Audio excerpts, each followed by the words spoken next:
Hello everyone, কেমন আছেন সবাই? ওয়েলকাম করছি আরো একটি ভিডিওতে। আজকে বৃষ্টির দিন আর শুক্রবার দিন, তো এই দুইয়ে মিলিয়ে আমার ছোট্ট একটি ব্লগ শেয়ার করব আপনাদের সাথে। আশা করছি ভালো লাগবে, সাথে থাকবেন। এখন আমি আসলে রান্নার প্রস্তুতি, কি রান্না করেছিলাম আমি সেটাই আপনাদের সাথে শেয়ার করব। তো আমি রান্না রান্না করব আজকে চিকেন আর হচ্ছে সাদা পোলাও।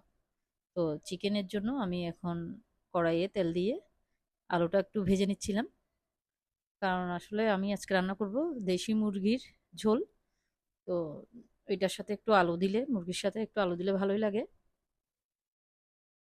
তো এখন আলু ভাজা হয়ে গেছে। আমি এরপর তেলে, আসলে এটা কোনো রান্না শেখাবার কোনো ভিডিও না, কিন্তু আমি যেভাবে রান্না করি সেভাবে আমি আপনাদের সাথে শেয়ার করছিলাম। তো এখন আমি তেলে মশলা দিয়ে দিলাম, গরম মশলা আর হচ্ছে তেজপাতা। তো এরপর পেঁয়াজও দিয়ে দিলাম।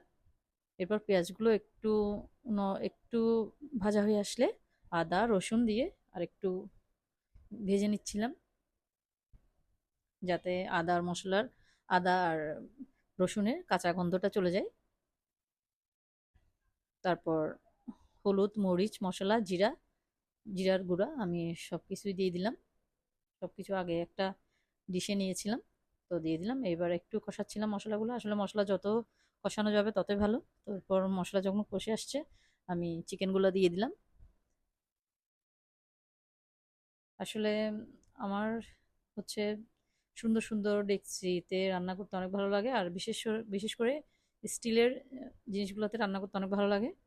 স্টিলের জিনিসগুলোর আসলে রান্না করতে হয় একটু অল্প আছে, বেশি আছে রান্না করতে গেলে একটু পুড়ে যাওয়ার সম্ভাবনা থাকে। তো আমি যখন স্টিলের জিনিসে রান্না করি, তো তখন একটু অল্প আছে রান্না করার চেষ্টা করি। তো এর মধ্যে আমার মাংসটা কষে আসছে।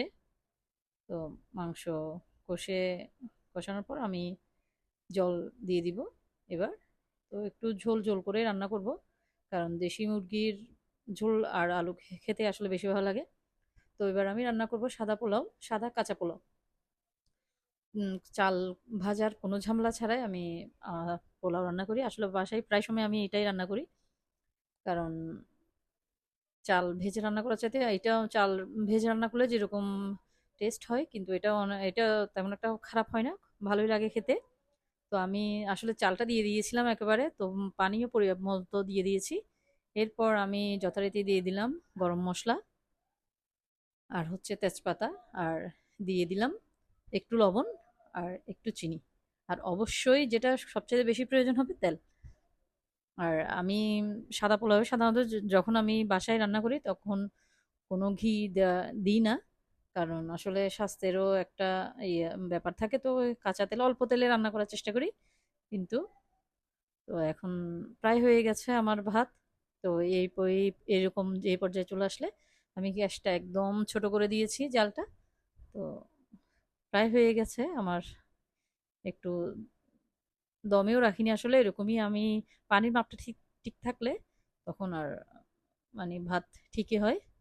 তো আমার এই অবস্থায় একটু একটু পানি ভিতরে থাকলো, যখন আমি ঢাকনা দিয়ে রেখে দিয়েছি তখন পরিশেষে একদম খুব ভালোই হয়েছিল। আসলে খাবারটা খেতে অনেক মজা হয়েছিল।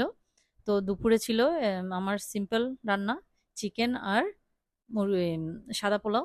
তো কেমন লাগলো জানাবেন, আমার রান্নাটা শেয়ার করলাম। আর ভালো লাগলে লাইক কমেন্ট শেয়ার করে পাশে থাকবেন। ধন্যবাদ সবাইকে।